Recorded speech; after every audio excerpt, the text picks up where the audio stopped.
बंसी Dhameja Sindhi global junction के Facebook live programme में आप सबका स्वागत करता हूं। मैं आपके सामने पहले भी आ चुका हूं, कई बार आया हूं। पिछले संडे मेरे टॉक का टॉपिक था श्रीमद् भागवत गीता पहला अध्याय। उस पर मैंने अपने विचार रखे थे। मेरे ऊपर ईश्वर की कृपा है, जिसके कारण ही मैं ये सब कर पा रहा हूँ या कर पाया हूँ। मुझे हमेशा लगता है कि जो भी मैं कर सक रहा हूँ या किया है पीछे, उसमें मेरी पत्नी, मेरी हमसफ़र, मेरी दोस्त, मेरी जीवन संगनी विमला का हाथ है, विमला की ताकत है, उसके साथ ईश्वर की कृपा है। शायद ईश्वर ने ही मेरे मन में कुछ विचार जगाया होगा कि मैं श्रीमद् भागवत गीता का साधारण हिंदी और सिंधी में अनुवाद करूं, और वो मैंने अनुवाद किया। 2018 में मेरी 2 पुस्तकें छप के आई थी, जो मैंने जन्मदिन के तोहफे के तौर पर विमला को समर्पित की। पिछले संडे मैंने पहले अध्याय पे बताया था, रणभूमि में सब तैयार हैं युद्ध के लिए, पांडव सेना कौरव सेना आमने सामने। अर्जुन बहुत बड़ा योद्धा था, उसके मन में कुछ मोह उत्पन्न हुआ, जिसके कारण उसने भगवान कृष्ण से कहा कि रथ को दोनों सेनाओं के बीच में ले चलो, और सामने देखकर अल्टीमेटली उसने मोहवश श्री कृष्ण से कहा, ये मैं युद्ध नहीं करूँगा, और हथियार डालकर रथ में बैठ गया था। अब दूसरा अध्याय सांख्य योग नामक है। अर्जुन ने मना कर दिया कि मैं युद्ध नहीं करूँगा, और बैठ गया। अर्जुन को आंसुओं से भरा व्याकुल शोक में देखकर श्री कृष्ण ने कहा, हे अर्जुन, इस विपरीत स्थिति में तेरे मन में ये मोह कहाँ से पैदा हो गया है? ये मोह तो ना स्वर्ग देने वाला है, ना कीर्ति देने वाला है, ना ही इसका किसी विद्वान ने आचरण किया है। तेरे मन में ऐसा मोह क्यों आ गया है? अर्जुन से कहते हैं, तू कायर मत बन, निपुंसकता को मत प्राप्त हो, उठकर युद्ध कर, युद्ध के लिए खड़ा हो जा। उसको कहते हैं परंतप। परंतप मीन्स दुश्मनों का हनन करने वाला, उनको ख़त्म करने वाला, दमन करने वाला। परंतप तू उठ जा, खड़ा हो जा, हृदय की दुर्बलता को त्याग कर खड़ा हो और युद्ध के लिए तैयार हो जा। अर्जुन बोला, हे मधुसूदन। मधु नाम का एक दैत्य था, जिसका श्री कृष्ण ने वध किया था, तो उससे श्री कृष्ण का नाम मधुसूदन पड़ा था। हे मधुसूदन, रणभूमि में भीष्म और द्रोणाचार्य के विरुद्ध मैं कैसे लड़ूंगा? वो दोनों पूजनीय हैं, उनके ऊपर कैसे बाण चलाऊंगा मैं? दोनों ही पूजनीय हैं। ऐसे मेरे पूजनीय गुरुजनों को मारना मैं ठीक नहीं समझता हूँ। मैं उससे तो भिक्षा मांगकर अन्न खाना ठीक समझता हूँ। अब अर्जुन के मन में है, भीष्म पितामह सबसे बड़े थे, ये इनके दादा के भी दादा थे, अर्जुन के दादा के भी दादा थे। भीष्म पितामह की उतनी उम्र थी, उनको इच्छा शक्ति थी, उनको वरदान मिला हुआ था, जब भी वो चाहे अपना अंत कर सकते हैं। उनकी इच्छा के बगैर उनका शरीर त्याग नहीं हो सकता। तो उनके ऊपर, द्रोणाचार्य के ऊपर कैसे मैं बाण चलाऊंगा, उनको मैं कैसे मारूंगा? उससे तो भीख मांगकर मैं ज़्यादा ठीक समझता हूँ। अगर उनको मारकर मैं जीऊँगा तो रक्त से भोग भोगूंगा। जैसे हमारे अंदर ही होता है, हम अगर गलत काम करते हैं कोई भी, और उसका फल जब मिलता है तो हमें हमेशा प्रिक करता है कि मैंने ये गलत काम करके धन कमाया है, उसका मैं ऐश कर रहा हूँ। तो वही अर्जुन की हालत है। अगर उनको मारकर मैं जीतता हूँ और राज्य करता हूँ तो हमेशा मन में रहेगा कि उनके रक्त से मिश्रित भोग भोग रहा हूँ। क्या श्रेष्ठ है युद्ध करना या न करना, हम नहीं जानते हैं। हम नहीं जानते क्या अच्छा है क्या नहीं है, युद्ध करें या ना करें, हम नहीं जानते हैं। धृतराष्ट्र के पुत्रों को मारकर हम जीना नहीं चाहते हैं। हम ये भी नहीं चाहते हैं कि हम जीतेंगे या वो जीतेंगे। ऐसे हालत में कहाँ तक ठीक है कि हम युद्ध करें। कायरता से मेरा जातीय शूरवीरता का गुण खत्म हो रहा है। भय है अंदर मन में, मोह के कारण। जो मेरा गुण है लड़ाई करना, शूरवीरता का, उसका हनन हो रहा है। कर्तव्य करूं, कर्म करूं तो क्या करूं, कौन सा काम करूं तो क्या करूं, मुझे नहीं समझ में आ रहा है। जो कल्याणकारी मार्ग हो मुझे सोचकर बताइए। मैं आपका शिष्य हूँ, आपके शरण में हूँ, आप मुझे ज्ञान दीजिए। तो अर्जुन श्री कृष्ण से कहते हैं कि मुझे कुछ समझ में नहीं आ रहा है कि मैं क्या करूं क्या न करूं, क्या कर्तव्य है नहीं है। मुझे ज्ञान दो, मुझे समझाओ, निश्चित करके बताओ कि मुझे करना क्या चाहिए। जो कल्याणकारी मार्ग है वो मुझे बताइए और मुझे शिक्षा दीजिए। मेरा शोक दूर करने का कोई भी उपाय मुझे नहीं लग रहा है। अंदर जो भय है, अंदर जो दुख है, उसको दूर करने का कोई भी उपाय मुझे नहीं समझ में आ रहा है। अगर देवताओं का उच्चतम पद भी मुझे मिल जाए तो उससे भी मेरा ये शोक दूर नहीं होगा। तो पृथ्वी पर कोई राज्य मिलेगा तो उससे मेरा क्या होगा। मुझे कोई साधन नहीं सूझ रहा है जिससे इस शोक से मैं मुक्ति पा सकूं। संजय ने कहा, राजन, अब संजय धृतराष्ट्र से कह रहे हैं, राजन, गुडाकेश इस निद्रा को जीतने वाला। अब अर्जुन को गुडाकेश भी कहते हैं क्योंकि जब ये अज्ञातवास में थे 14 साल के लिए, तो 13 साल तक अर्जुन सोया नहीं था। इसने रात को सबका पहरा दिया था। तो कहते अर्जुन को कहते हैं निद्रा को जीतने वाला, गुडाकेश। निद्रा को जीतने वाले अर्जुन ने श्री कृष्ण से कहा, मुझे इस युद्ध में कुछ भी अच्छा होता नजर नहीं आ रहा है। मुझे कुछ भी अच्छा होता नजर नहीं आ रहा है। हे गोविंद, मैं ये युद्ध नहीं करूंगा। यह कहकर वो चुप हो गया। संजय आगे बोलते हैं धृतराष्ट्र से, हे भरतवंशी धृतराष्ट्र, श्री कृष्ण ने मुस्कुराते हुए दीन दुर्बल अर्जुन से कहा। श्री कृष्ण मुस्कुरा दिए। जब उसने कहा कि मैं युद्ध नहीं करूंगा तो श्री कृष्ण मुस्कुराए। दीन दुर्बल है, उसकी व्यथा है अर्जुन की। अर्जुन मोहवश घुल रहा है अंदर। तो श्री कृष्ण ने कहा, हे अर्जुन, जिनका शोक नहीं करना चाहिए उनका शोक तू कर रहा है। जिनका शोक नहीं करना चाहिए उनका शोक तू कर रहा है। वशीभूत होकर मोह में पड़कर तू पंडितों जैसी बातें कर रहा है। पंडित मतलब विद्वानों जैसी बातें कर रहा है। मगर जो पंडित है वो जो चले गए उनका शोक नहीं करते हैं, और जो नहीं गए उनका भी नहीं करते हैं।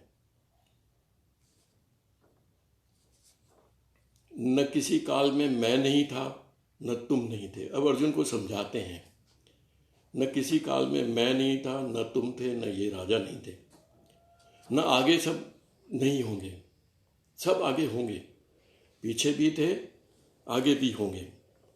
जैसे जीवात्मा, अब हर एक जीव में जीवात्मा है। अब आत्मा और जीवात्मा में अंतर है। आत्मा परमात्मा का अंश है। जब आत्मा को सूक्ष्म शरीर मिल जाता है तो वो जीवात्मा बनती है, और जीवात्मा को जब स्थूल शरीर जो हमें दिखता है, जो हम देख सकते हैं, वो मिलता है तो जीव बनता है। तो हर एक जीव के अंदर एक जीवात्मा है, और जीवात्मा शरीर में रहते हुए बाल्यावस्था से युवा में अवस्था में जाएगी और युवा से वृद्ध अवस्था। ग्रेजुअल ये चेंज होता जा रहा है, बचपन से जवानी, जवानी से बुढ़ापा, वो चलता जाता है। इसी तरीके से जब शरीर खराब हो जाता है, ख़त्म हो जाता है, तो जीव आत्मा एक शरीर छोड़कर दूसरे शरीर में चली जाती है। तो अर्जुन को समझाते हैं ये सब चेंज होता रहता है, शरीर स्थायी नहीं है, शरीर खत्म होना ही है। इसी तरीके से जीव आत्मा जब एक शरीर रहने लायक नहीं रह जाता है किसी भी कारणवश, तो उस शरीर को छोड़कर वो नया शरीर धारण करती है। हे कौन्तेय, कौन्तेय अगेन अर्जुन का नाम है, कुंती का पुत्र है तो उसको कौन्तेय कहते हैं। हे कुंती पुत्र, जैसे गर्मी सर्दी जितनी भी कर्मेंद्रियों को सुख देने वाली चीज़ें हैं क्षणिक हैं, हमेशा नहीं रहती हैं। गर्मी आई, सर्दी आई, सुख आया, दुख आया, भोगेंगे, कष्ट आया, हट जाएगा, सुख मिलेगा, हट जाएगा, कोई भी परमानेंट नहीं है। इसे सहजता से सहना तेरे लिए ठीक है। कुछ भी जीवन में घटता है उसको सहजता से सहने की कोशिश करो। हे श्रेष्ठ पुत्र,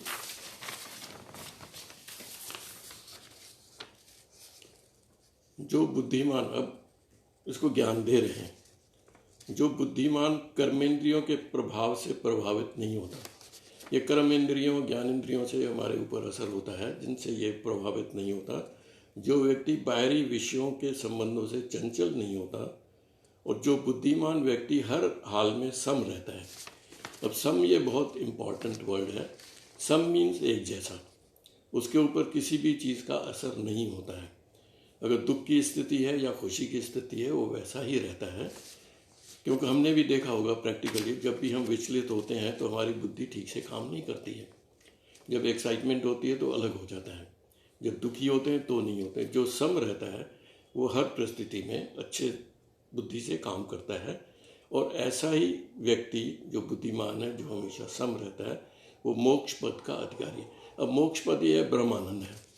मोक्ष पद है ब्रह्मानंद। सबसे ऊंची स्थिति जो है वो ब्रह्मानंद की है। जब ब्रह्म से मुलाकात हो जाती है, ईश्वर से मुलाकात हो जाती है, तो वो उस पद का अधिकारी होता है जो हमेशा सम रहता है।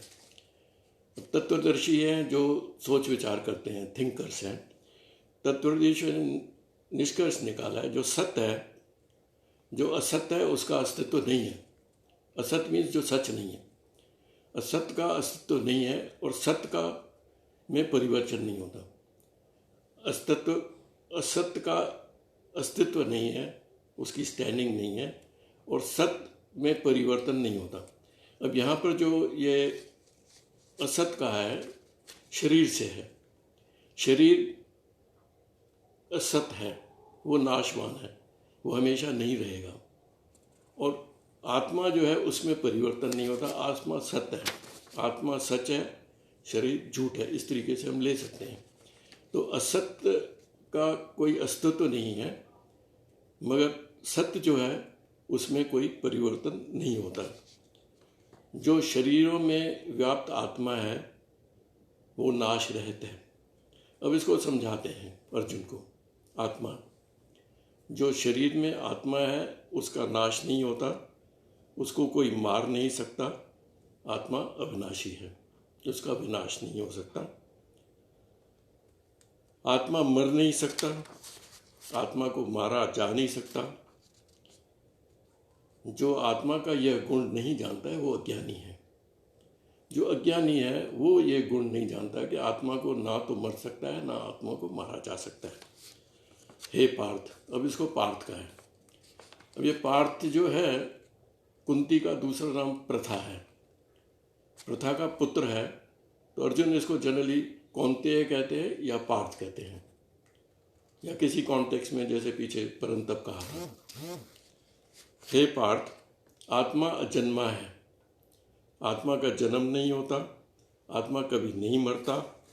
आत्मा था, आत्मा है, आत्मा रहेगा। हनन होने पर मीन्स खत्म होने पर शरीर का ही हनन होता है, शरीर ही खत्म होता है, आत्मा का हनन नहीं होता। आत्मा अमर है, अविनाशी है। हे पार्थ, आत्मा अविनाशी है, अजन्मा है, अपरिवर्तनशील है। उसमें कोई परिवर्तन नहीं होता, उसका अंत नहीं होता। जो ये सब जानता है वो किसी को कैसे मार सकता है या मरवा सकता है? जो ये जानता है कि आत्मा अविनाशी है, अपरिवर्तनशील है, उसमें कोई परिवर्तन नहीं होता, हमेशा रहने वाली, अजन्मा है, वो किसी को कैसे मार सकता है? ना वो मार सकता है, ना उसको मरवा सकता है। जैसे मनुष्य पुराने वस्त्र त्याग कर नए वस्त्र धारण करता है, हम करते हैं, पुराना हो गया तो नया पहन लिया। इसी तरीके से आत्मा जब एक शरीर रहने लायक नहीं रहता है, पुराना शरीर त्याग कर नया शरीर धारण करता है। हवा आत्मा को सुखा नहीं सकती, कोई इसको तोड़ नहीं सकता, इसे जलाया जा नहीं सकता, इसे घुलाया जा नहीं सकता। आत्मा अमर अविनाशी है। आत्मा कोई शस्त्र को कोई शस्त्र काट नहीं सकता।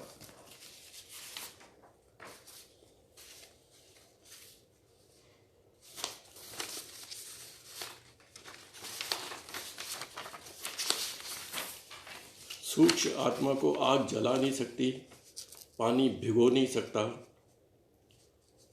आत्मा अंत रहता है, न आदि है न अंत है, इसका नाश नहीं हो सकता।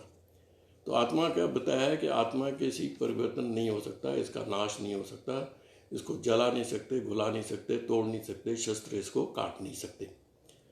फिर अर्जुन से कहते हैं, अगर तू ये माने कि आत्मा में परिवर्तन नहीं होता तो तुझे शोक करना उचित नहीं है। फिर क्यों शोक कर रहे हो, क्यों दुख कर रहे हो? अगर ये मानते हो आत्मा में कोई परिवर्तन नहीं होता तो शोक मत करो। अगर ये मानते हो कि आत्मा पुनर्जन्म होता है, बार बार जन्म लेता है, तो भी शोक नहीं करना चाहिए, क्योंकि अगर एक बार गया तो दोबारा उसका जन्म होगा। तो तुझे शोक करना ठीक नहीं है। अगर आत्मा को बार बार जन्म लेने वाला मानते हो तो भी शोक मत करो। जन्मा है जो मृत्यु को प्राप्त होकर फिर जन्मेगा, वो जिसका एक बार जन्म हुआ है उसकी मृत्यु होगी और फिर उसका जन्म होगा। जन्म और मरण के बीच में ही प्राणियों को देखा जा सकता है। ना जन्म से पहले दिखते हैं न मरने के बाद, इन दोनों के बीच में ही दिखाई देता है। तो उनके लिए शोक करना उचित नहीं है, क्योंकि ये अनिवार्य है। अर्जुन को कहते हैं कि ये तो होना ही है, जो जन्मा है वो मृत्यु को प्राप्त होगा, मृत्यु को प्राप्त होने के बाद फिर जन्मेगा। तो ये होना ही है, जो होना है उसके लिए दुख क्या करना है? जो होनी है उसके लिए दुख करना ठीक नहीं है। अब ये समझाते हैं, विरला ही विवेकी है जो आत्मा का ये गुण समझता है, जो इस आत्मा को इस तरीके से जानता है। और विरला ही कोई है जो आत्मा का ये गुण दूसरों को समझाता है या बताता है। और कोई लोग तो समझते हैं, सुनते हैं, कुछ लोग ऐसे भी होते हैं जो आत्मा का इस गुण को समझकर भी समझ नहीं पाते हैं, सुनकर भी समझ नहीं पाते हैं। ये आश्चर्यजनक है। हे अर्जुन, शरीर में रहता जो आत्मा है उसका वध नहीं हो सकता, क्योंकि आत्मा किसी भी हालत में मारे नहीं मरता। मरने पर सिर्फ शरीर मरता है, आत्मा नहीं मरता है। इसलिए प्राणियों के लिए तेरा दुख करना उचित नहीं है। अर्जुन को समझा रहे हैं, हे अर्जुन, अपने धर्म का सोचकर तू खुद को भयभीत कर नहीं सकता। अब धर्म की बात कर रहे हैं। अब यहाँ पर जो धर्म का जो है, जो मुझे समझ में आ रहा है, धर्म ये हिंदू मुसलमान सिख ईसाई वगैरह से रिलेटेड नहीं है। धर्म मीन्स कर्तव्य, जो हमारा कर्तव्य है वो धर्म है। तो कहते हैं अपने धर्म का अगर सोच, अपने कर्तव्य का सोच, तो भयभीत अपने को नहीं कर सकता है। धर्म युक्त युद्ध ही क्षत्रिय के लिए कल्याणकारी होता है। अब यहाँ क्षत्रिय की बात हुई है, क्यों युद्ध के लिए तैयार है, क्षत्रिय है, रणभूमि में है। तो अब यहाँ पर क्षत्रिय की बात कर रहे हैं, क्षत्रिय धर्म की बात कर रहे हैं। मतलब है जिस सिचुएशन में है, रणभूमि में है तो क्षत्रिय की बात होगी, लड़ाई की बात होगी। अब हमारा ही रोल है, जैसे हम हैं, अलग अलग रोल है। मैं पिता भी हूँ, पुत्र भी हूँ, भाई भी हूँ, नाना भी हूँ। इसी तरीके से हर एक के अपने अपने हैं, संबंधी हैं, दोस्त भी हूँ, सब हैं। तो जिस सिचुएशन में हम बात करते हैं उस सिचुएशन में उसका धर्म हो जाता है। अब जो कोई राजा बन जाता है तो उसके लिए राजधर्म है। तो जो हमारा रोल है उसका धर्म, धर्म मीन्स कर्तव्य। जो हमारा कर्तव्य मीन्स जो हमें काम करना चाहिए, जो हमारा दायित्व है, उसको धर्म है, वो धर्म है। धर्म ये हिंदू, मुस्लिम, सिख, ईसाई वगैरह से धर्म से रिलेटेड नहीं है। तो अर्जुन को याद दिलाते हैं कि तुम्हारा जो धर्म है, क्षत्रिय हो, क्षत्रिय का धर्म समाज सुरक्षा का है। समाज सुरक्षा उसका धर्म है। उस धर्म को मन में रख के तुम भयभीत मत करो अपने को। और धर्म युक्त युद्ध जो है वो क्षत्रिय के लिए कल्याणकारी है। और ऐसा युद्ध क्षत्रिय के लिए स्वर्ग का दरवाज़ा खोलता है। और ऐसा युद्ध केवल भाग्यशाली को ही मिलता है। तू मत प्राप्त हो। अगर तू इस धर्म से, संग्राम से मुंह मोड़ेगा, नहीं करेगा, समाज सुरक्षा का काम अगर तू नहीं करना चाहेगा, अपना धर्म का त्याग करेगा, तो तू पाप ही पाएगा। तो अर्जुन को अगर कहते हैं कि तुम्हारा जो धर्म है, क्षत्रिय धर्म है, समाज सुरक्षा का धर्म है, अगर इससे मुंह मोड़ोगे, इसको नहीं करोगे, तो तुम्हें पाप ही लगेगा। युद्ध छोड़ जाने से तुझ पर कायरता का कलंक लगेगा। क्षत्रिय का धर्म है युद्ध करना, युद्ध भूमि में है। युद्ध से भाग जाओगे तो कायरता का कलंक लगेगा। तेरे लिए अपयश सहना जीने से ज़्यादा दुखदायी हो जाएगा। बंधु प्रेम से, दया के कारण भागा हुआ नहीं समझा जाएगा। बड़े बड़े योद्धा तुझे यही सोचेंगे तू डर के भाग गया, भय के कारण तू भागा है, मोह के वश नहीं भागा है। और जो तेरे दुश्मन होंगे ऐसे ऐसे शब्द तेरे लिए यूज़ करेंगे, तू बदनाम करेंगे, तुझे अपयश सहना तेरे लिए मरने से भी ज़्यादा दुखदायी हो जाएगा। जी नहीं सकेगा तू। हे कुंती पुत्र, तू याद रख, मारा गया संग्राम में, अगर लड़ाई में मर जाते हो तो ऊंची गति को पाओगे, और अगर जीत जाते हो तो राज्य के सुख भोगोगे। इसलिए कायरता का त्याग कर, कमजोर मत बन, निश्चय करके खड़ा हो जा। क्षत्रिय धर्म से मुंह मत मोड़ और पूरी ताकत से युद्ध कर। तो अर्जुन को समझाते हैं अपने धर्म की पालना करो, क्षत्रिय धर्म का पालन करो।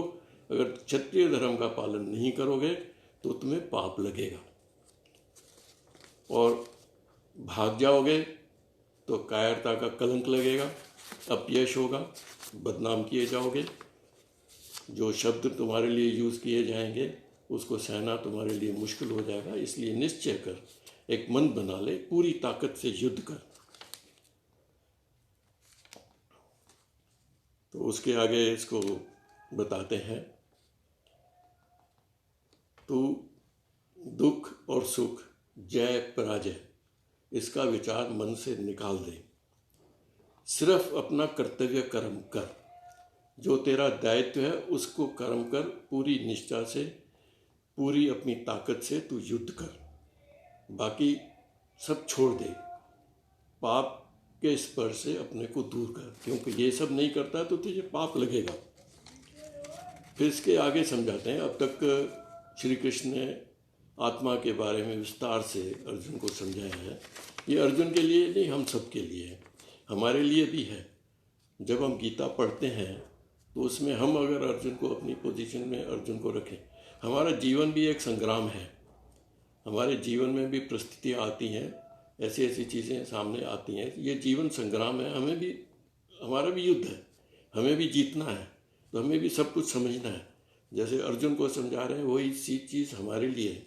हमारा भी धर्म है अलग अलग, जैसे मैंने कहा कि पिता है, पिता का धर्म है, पुत्र पुत्र का धर्म है, संबंधी है तो संबंधी, दोस्त दोस्ती का धर्म है। तो हम भी अपना अपना धर्म का निर्वाह करें, जिस जिस पोजीशन में उसको पूरी निष्ठा से, पूरा कर्तव्य हम पूरा करें। कर्तव्य से मुंह मोड़ेंगे तो हम सुखी भी नहीं रह पाएंगे। अब इसमें मेरे अपने पिताजी की बात याद आ रही है। वो हमें हमेशा समझाते थे, अपनी तोड़ निभाए बंसी उसको हो जाने। अपनी तोड़ निभाए मीन्स अपना जो कर्तव्य है उसको पूरा करो। कौन क्या करता है उससे हमें कोई लेना देना नहीं है, हमें अपना देखना, अपनी तोड़ निभाए। तो यहाँ भी भगवान कृष्ण यही कह रहे हैं, तुम अपना कर्तव्य कर्म करो, जय पराजय का सोचने की ज़रूरत नहीं है। तो पूरी निष्ठा से, पूरी ताकत से तुम युद्ध करो। अब हमारे जीवन में भी है, जब हम जैसे अब स्टूडेंट्स ही हैं तो उनका उसका भी धर्म है। जब शिष्य है किसी का, विद्यार्थी है तो विद्यार्थी धर्म है, तो उसको भी निष्ठा से करो, पूरी पूरी ताकत से करो। जो भी काम करें हम अपनी पूरी निष्ठा से, पूरी ताकत से काम करें, फल की इच्छा ना रखो। इसमें अभी आगे आता है, मैं गीता में बहुत श्री कृष्ण ने निष्काम कर्म पे बहुत जोर दिया है। अब 5:30 तो बजने को हैं, तो अब अभी तो आधा है, 72 श्लोक हैं, 72 श्लोक हैं, अभी मैं 38 पे हूँ। इसको या तो मैं कंटिन्यू करूँ या नेक्स्ट टाइम इसको कंटिन्यू करें। टाइम या तो आगे से, अब कईयों का हर एक की प्लानिंग होती है ना, सब अपना टाइम निकाल के रखते हैं। 5:30 बज रहे हैं, तो सोचता हूँ कि यहीं रोकते हैं, फिर नेक्स्ट टाइम टाइम ज़्यादा पहले से ही बता दूंगा मैं। नेक्स्ट टाइम 1 घंटे का रखेंगे, आगे से will keep it for 1 hour. And इस बार टाइम 5:30 दिया है, तो मुझे लगता है टाइम से ख़त्म करना ही ठीक रहेगा। तो मैं अपनी वाणी को यहीं विराम देता हूँ। मैं आप लोगों ने सुना है, मुझे अच्छा लगता है, मैं थोड़ा देख लूँगा। तो आप सबका मैं शुक्रगुजार हूँ। मैं यहाँ कुछ मेरे पास नोटिफिकेशंस आती नहीं हैं। 5:30 बज रहे हैं, मैं आज ख़त्म करता हूँ। Next time will keep it for 1 hour every time. 5 to 6 रखूँगा, नहीं तो काफ़ी डिटेल्स हैं इसमें। एक्चुअली गीता का तो समय ज़्यादा चाहिए, आधा घंटा कम लगता है। राजीव जी, थैंक यू सो मच। आपकी वजह से ये हो रहा है, आप लोग सब चला रहे हैं। Seema, thanks a lot for watching right from the beginning. Mahesh ji, thank you so much, आपका बहुत बहुत शुक्रगुजार हूँ। आप सब ये ऑर्गेनाइज करते हैं, बड़ी निष्ठा से कर रहे हैं, अपना कर्तव्य कर्म कर रहे हैं। फिर वही गीता की बात आ रही है, तो उससे जो भी मिलेगा तो अच्छा ही मिलेगा। Rajendra Sachdeva ji, thank you so much for watching me. Vidya, thanks a lot. Devi ji, thank you so much. Devraj Varani, thank you so much. Devraj Variyani, sorry नाम अगर ठीक नहीं लिया हो तो। Vimla ji, thanks for all your comments. Vimla Asnani ji, thanks a lot. Vidya again. तो जिनके कमेंट्स हैं वो तो आ रहे हैं, बाकी मुझे नाम दिख नहीं रहे हैं। तो मैं, बहुत सारे हैं यहाँ पर, और कई बार मैं बाद में देखता हूँ तो ये ब्रॉडकास्ट अलग अलग ग्रुप में, ये अपने महेश जी हिंगुरानी अपना शेयर करते हैं, तो बहुत से लोग देखते हैं। जिनको मैं देख नहीं पाता हूँ वो मुझे देखते हैं। बहुत सारे चेहरे दिख रहे हैं, मैं पहचान नहीं पा रहा हूँ। मैं आप सबका बहुत बहुत आभारी हूँ। आपने मुझे सुना तो मेरा भी हौसला बढ़ता है, मुझे भी अच्छा लगता है, मन करता है मैं आपके साथ और बातें करूं। तो मैं अब यहीं अपनी वाणी को विराम देता हूं। तो नेक्स्ट टाइम मैं दूसरा अध्याय और तीसरा इसमें ऐड करके 1 घंटे के लिए सोच कर आऊँगा कि मैं 1 घंटे का रखेंगे, 5 to 6 नेक्स्ट संडे। फिर मैं आपसे मिलूँगा। तब तक के लिए थैंक यू सो मच। बहुत बहुत शुक्रिया आप सबका। जिनके मैं देख पा रहा हूँ इनका भी शुक्रिया, जो मुझे सुन रहे हैं। मैं बाद में देखता हूँ बहुत लोगों ने लाइव देखते हैं, तो ये सब बाद में पता लगता है कितने लोग देख रहे थे। तो मैं आप सबका बहुत बहुत आभारी हूँ। आपने मुझे सुना तो मुझे अच्छा लगता है। मैं आऊँगा फिर नेक्स्ट संडे दोबारा इसी दूसरे अध्याय को कंटिन्यू करेंगे और तीसरा अध्याय में साथ कोशिश करके दूसरा और तीसरा अध्याय नेक्स्ट डे मैं ख़त्म करूँगा, उसके बाद और आगे बढ़ाऊँगा। Thank you so much. और मैं फिर पिछली बार भी कहा था, आज फिर मैं अर्ज़ कर रहा हूँ कि गीता का अध्ययन ज़रूर करना चाहिए। मैंने भी फ्रैंकली स्पीकिंग गीता का जब अनुवाद करने का मन में ईश्वर ने इच्छा जगाई या विचार आया, तभी मैंने गीता को ढंग से पढ़ा। पहले नहीं पढ़ा था, कहीं कहीं सुना था, थोड़ा बहुत पढ़ा था। तो पढ़ने के बाद मुझे लगा कि गीता सबको ज़रूर पढ़नी चाहिए। इसमें आगे देखेंगे हमारे जीवन के जितने भी पहलू हमारे जीवन के हैं, सब पर विस्तार से दिया गया है। आगे गुणों की बात होती है, हमारी सोच, हमारा खान पान, हमारे विचार, हमारा रहन, हर एस्पेक्ट के ऊपर गीता में ज्ञान है।